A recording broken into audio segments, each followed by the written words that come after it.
The Antonio Brown injury, I think, basically signifies that the Patriots are going to be going to the Super Bowl. But before I get into just what I think Antonio Brown's injury means for the Patriots, let's take a second and just realize how great of a player Antonio Brown is. Let me also clarify that I've always been on the Julio Jones side of who is the best receiver in the league. Until about a month ago, and I was like, if Julio Jones wasn't 6'3", he can't touch Antonio Brown.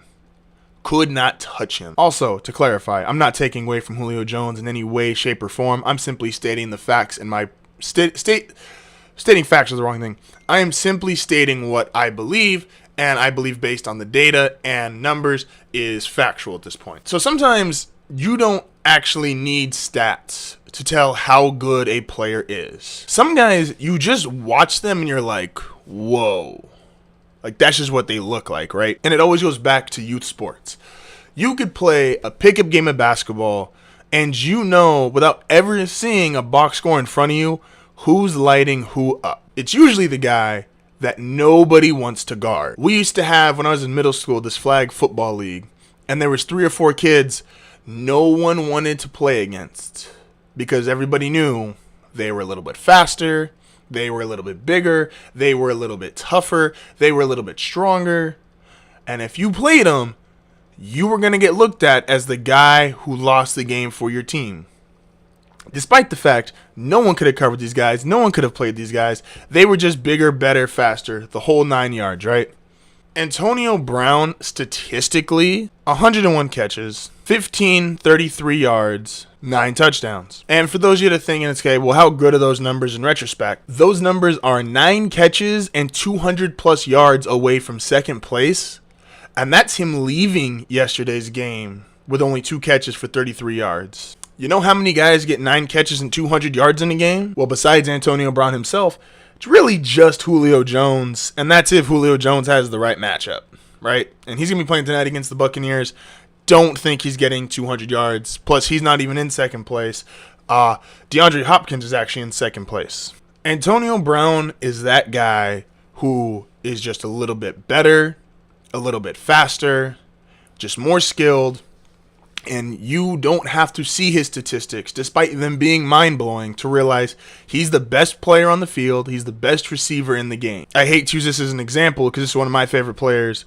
When Denver and Pittsburgh played last year and Antonio Brown went up against Chris Harris, who was one of the top 3 cornerbacks in football, he absolutely destroyed him. He turned him around. He beat him on routes. He beat him to the ball. He outskilled him, out-physicaled the whole 9 yards. I didn't even know his stats that entire game, which ended up being 15 catches for like 170 yards, which in itself is crazy. All I remember saying that whole game is, oh my gosh, Chris Harris can't cover him. Put someone else on him. Chris Harris is an all-pro cornerback. Chris Harris was rated the number 2 cornerback in the league last year, and he could not stop Antonio Brown. Antonio Brown is the best receiver in the league, bar none. And let's segue from just talking about how great Antonio Brown is into what it means for the league and what it specifically means for the New England Patriots. David beats Goliath in tall tales, right? Like, that's a story that we make up, and it's like, no matter how big the obstacle, you can do it, little guy. You're gonna beat him. Doesn't matter how big, how strong he is, you can do it. It's also a tall tale. You know who actually beats the Patriots? Hall of Famers, all-time great seasons, all-time great plays. The Patriots get this rep for being the team that just doesn't lose games, when in fact, not only do they not lose games, they beat everybody that is not the Hall of Famer, the outlier, one of the greatest seasons of all time.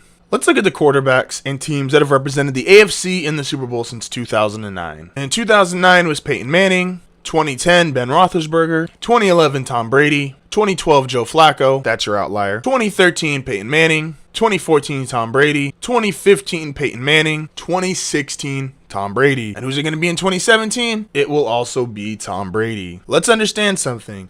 The only guys that are getting to the Super Bowl during the Brady era is Manning and Ben Roethlisberger being Hall of Famers and all-time great seasons like the postseason Joe Flacco had when he posted the outlier year, And if you looked at the years Ben Roethlisberger got to the Super Bowl, he had a Santonio Holmes, Heath Miller, he had Willie Parker, Rashard Mendenhall. The years Manning got there, he was accompanied by a much improved, almost great Indianapolis defense, an all-time great Denver offense, and an all-time great Denver defense. Maybe this is the reason Brady says he's going to play till he's 45.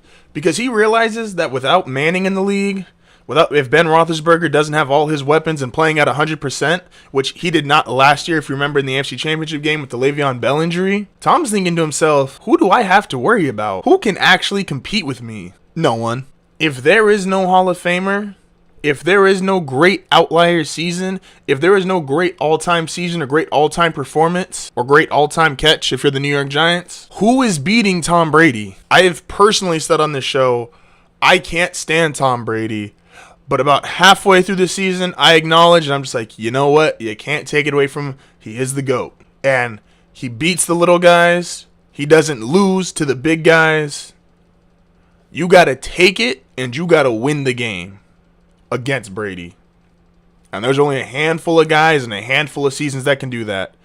And the Steelers, if Antonio Brown is out until the playoffs and further, they just lost their chance to be able to do it. Because the same way Antonio Brown couldn't do it last year with the Bell injury, Bell is not doing it this year with an Antonio Brown injury. Ben Roethlisberger is a Hall of Famer. Antonio Brown and Le'Veon Bell are on par to being Hall of Famers themselves. But they're not beating Brady. They're not beating the Patriots. And without them, and if Ben Roethlisberger starts to go on this eventual decline that I predicted, who's beating Tom Brady over the next 2 to 3 years? We're running out of Goliaths here, guys. If you heard or saw anything that you liked on this video, please give it a thumbs up. Also, don't forget to subscribe if you are new here. I want to see you here. You want to see you here. Let's make it happen. I will see you guys on Wednesday.